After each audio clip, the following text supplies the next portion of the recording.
Assalamualaikum warahmatullahi wabarakatuh. Perkenalkan, nama saya Mutia VMR dengan NIM 2023 11614 dari kelas AU. Pada kesempatan kali ini, saya akan menjelaskan mengenai tugas dari mata kuliah Manajemen Teknik, yaitu perencanaan atau planning dalam industri ketenagalistrikan. Yang pertama adalah pengertian perencanaan atau planning, di mana perencanaan adalah proses membuat rencana untuk mencapai tujuan tertentu. Ini termasuk mengidentifikasi tujuan yang ingin dicapai, menganalisis situasi saat ini, dan mengembangkan strategi untuk mencapai tujuan tersebut. Perencanaan juga mencakup mengalokasikan sumber daya seperti waktu, uang, dan tenaga untuk mencapai tujuan yang diinginkan. Perencanaan bertujuan untuk membantu individu atau organisasi mencapai hasil yang diinginkan dengan efisien dan efektif. Ada banyak pendapat ahli tentang definisi perencanaan, di antaranya yang pertama menurut George R. Terry.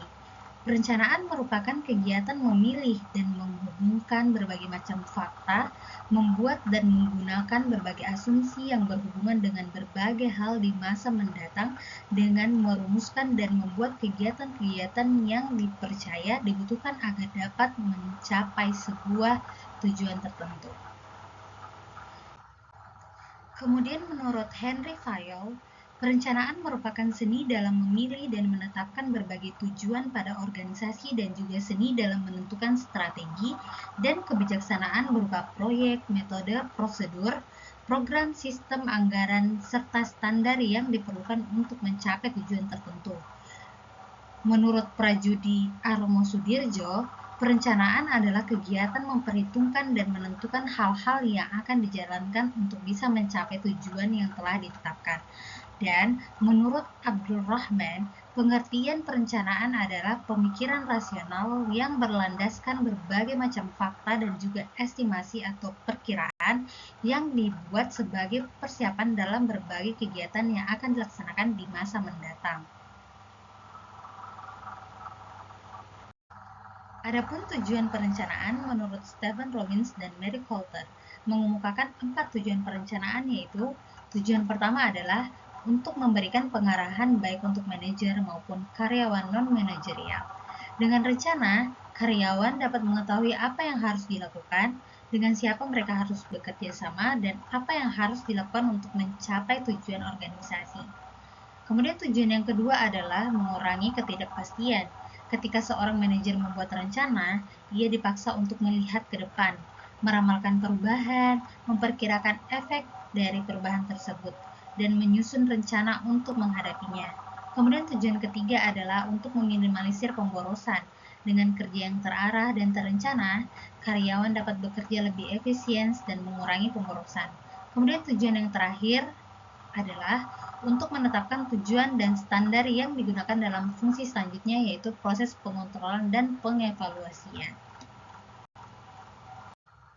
Berikut merupakan fungsi dan keuntungan perencanaan. Dari Robbins dan Coulter menjelaskan bahwa paling tidak ada 4 fungsi dari perencanaan, yaitu yang pertama adalah perencanaan sebagai pengarah akan menghasilkan upaya untuk meraih sesuatu dengan cara yang lebih terkoordinasi.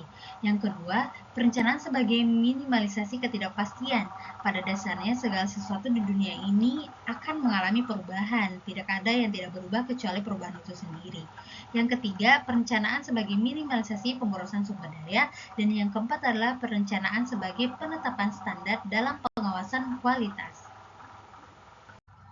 Melihat dari fungsi perencanaan, dapat kita tarik kesimpulan bahwa ada beberapa keuntungan dari perencanaan, yaitu yang pertama, membantu manajemen untuk menyesuaikan diri dengan perubahan yang dapat terjadi. Yang kedua, memungkinkan manajemen memahami keseluruhan gambaran operasi yang diinginkan. Yang ketiga, membantu penetapan tanggung jawab serta lebih jelas dan tepat.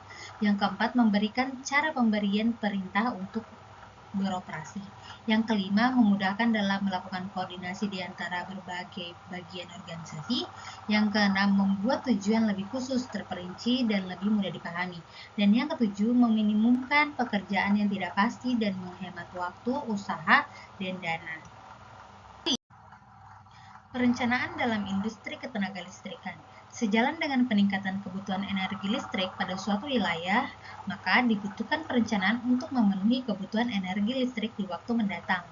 Perencanaan kebutuhan energi listrik tidak saja diperlukan sebagai data masukan bagi proses perencanaan pembangunan suatu sistem kelistrikan, tetapi juga diperlukan untuk pengoperasian sistem tenaga listrik dalam penyediaan energi yang ada sesuai dengan kebutuhan. Dalam kehidupan ada berbagai alternatif atau pilihan. Perencanaan dibuat untuk membantu memilih alternatif yang paling baik dan paling efisien. Jadi perencanaan merupakan kumpulan dari pengambilan keputusan. Perencanaan ketenagalistrikan merupakan suatu proses multidisiplin dan komprehensif dan berpedoman pada doktrin-doktrin perencanaan tertentu. Rencana kebijakan bidang ketenagalistrikan dituangkan dalam Rencana Umum Ketenagalistrikan Nasional atau RUKN dan Rencana Umum Ketenagalistrikan Daerah atau RUKD. Dalam melakukan penyusunan RUKD harus mempertimbangkan RUKN dan disusun sesuai pedoman yang dikeluarkan oleh pemerintah. Selanjutnya adalah tujuan perencanaan ketenagalistrikan. Perencanaan merupakan awal dari pengembangan sistem tenaga listrik, jadi sangat diharapkan dari perencanaan ini dapat memenuhi yang pertama kebutuhan kapasitas dan tenaga listrik setiap tahun dengan tingkat keandalan yang diinginkan. Yang kedua, tercapainya bauran bahan bakar yang lebih baik dicerminkan oleh pengurangan penggunaan bahan bakar minyak hingga kontribusi produksi pembangkit berbahan bakar minyak menjadi lebih sedikit. Yang ketiga, mengatasi krisis kelistrikan yang terjadi di beberapa daerah. Yang keempat, tercapainya angka rugi jaringan transmisi dan distribusi lebih kecil dari 10%. Yang kelima, tercapainya tara kalor yang membaik sehingga dapat dicapai biaya pokok produksi BPP yang lebih baik dan rasional.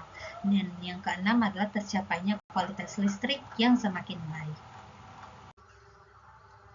Berikut merupakan contoh kasus yang saya ambil dalam perencanaan bidang ketenagalistrikan, yaitu perencanaan instalasi listrik pada gedung Fakultas Teknik, di mana ini merupakan langkah penting untuk memastikan kebutuhan listrik di gedung tersebut dapat terpenuhi dengan aman, efisien, dan sesuai dengan standar yang berlaku. Adapun langkah-langkah yang umum dilakukan dalam perencanaan instalasi listrik pada gedung Fakultas Teknik, yang pertama adalah survei dan analisis kebutuhan, diantaranya mengidentifikasi beban listrik, yaitu menentukan jenis peralatan yang akan digunakan di gedung seperti penerangan, AC, peralatan laboratorium, komputer, dan sistem lainnya. Kemudian perhitungan beban, di mana menentukan total daya yang diperlukan, baik untuk penerangan, perangkat elektronik, sistem pemanas, ventilasi dan pendingin, serta sistem lainnya. Kemudian yang kedua adalah pemilihan sumber energi. Yang pertama ada sumber energi utama, yaitu menentukan sumber listrik utama seperti PLN. Kemudian cadangan energi, merencanakan adanya genset atau sumber cadangan energi untuk mengantisipasi pemadaman listrik atau gangguan. Yang ketiga, penentuan sistem distribusi listrik, diantaranya yaitu jaringan tegangan menengah atau JTM. Menentukan titik sambungan dari sumber listrik, misalnya dari trafo PLN ke gedung. Selanjutnya, pendistribusian listrik. Merencanakan bagaimana distribusi listrik akan dilakukan dari panel utama, misalnya panel listrik utama atau panel distribusi ke berbagai titik di gedung seperti ruang kelas, laboratorium, dan area lainnya. Dan pengaturan kabel, memilih jenis dan ukuran kabel yang sesuai untuk mengalirkan daya listrik sesuai dengan beban yang sudah dihitung. Yang keempat, desain sistem penerangan, diantaranya ada penerangan umum dan penerangan khusus. Untuk penerangan umum, menentukan jenis dan jumlah lampu yang diperlukan untuk penerangan umum di gedung, misalnya lampu LED untuk efisiensi energi. Sedangkan untuk penerangan khusus, yaitu mengatur penerangan untuk area-area khusus seperti laboratorium, ruang rapat, atau ruang kelas yang memerlukan tingkat pencahayaan lebih tinggi. Yang kelima adalah sistem keamanan dan proteksi, di mana sistem proteksi menyusun sistem proteksi terhadap gangguan listrik seperti penggunaan MCB, ELCB, dan sistem proteksi lainnya untuk mencegah kebakaran dan kerusakan peralatan. Dan tidak lupa grounding, menyusun sistem pentahanan yang efisien untuk menghindari bahaya dari arus bocor atau sambaran.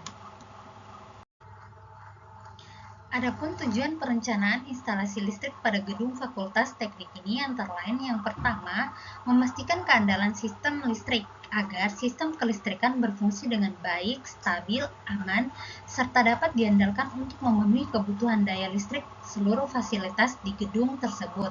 Yang kedua, menjamin keamanan pengguna, mencegah terjadinya bahaya kebakaran atau kecelakaan listrik dengan menerapkan sistem proteksi yang baik seperti pemutus sirkuit, pengamanan arus lebih, dan grounding yang tepat.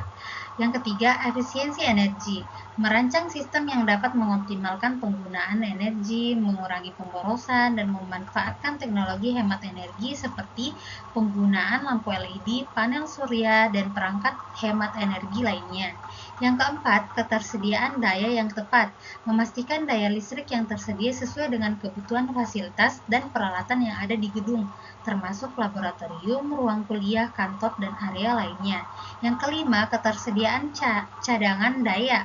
Menyediakan sistem cadangan seperti genset untuk mengantisipasi pemadaman listrik sehingga aktivitas di gedung tetap berjalan tanpa gangguan. Yang keenam, kepatuhan terhadap standar dan peraturan. Menjamin bahwa instalasi listrik yang dirancang memenuhi standar teknis dan peraturan yang berlaku, baik nasional misalnya SNI maupun internasional untuk menjamin kualitas dan keamanan. Yang ketujuh, kemudahan dan pemeliharaan. Merancang sistem yang mempermudah proses pemeliharaan dan perbaikan instalasi listrik di masa depan, termasuk penataan jalur kabel dan pemilihan material yang tahan lama. Yang kedelapan, fleksibilitas dan penyesuaian. Merancang instalasi listrik yang fleksibel sehingga jika ada perubahan atau penambahan beban listrik di masa mendatang, sistem tersebut tetap dapat menyesuaikan tanpa perlu perombakan besar. Perencanaan yang matang akan memastikan bahwa instalasi listrik dapat mendukung kegiatan akademik dan operasional gedung fakultas teknik dengan baik dan aman. Berikut merupakan kesimpulan yang dapat kita ambil dari materi yang saya paparkan pada kesempatan kali ini, yaitu perencanaan merupakan tahapan paling penting dari suatu fungsi manajemen, terutama dalam menghadapi lingkungan eksternal yang berubah dinamis. Dalam era globalisasi ini, perencanaan harus lebih mengandalkan prosedur yang rasional dan sistematis. Suatu perencanaan juga terdapat berbagai hambatan dalam penetapan tujuannya. Hambatan tersebut antara lain tujuan yang tidak tepat, sistem penghargaan yang tidak tepat, penolakan terhadap perubahan, dan keterbatasan. Perencanaan sangat dikaitkan dengan pengambilan keputusan. Dalam merencanakan suatu keputusan, semua harus berorientasi ke arah yang bisa menguntungkan satu sama lain dan harus melihat kekurangan-kekurangan yang akan diputuskan. Baik, cukup sekian pemaparan materi yang saya bawakan pada kesempatan kali ini. Terima kasih. Wassalamualaikum warahmatullahi wabarakatuh.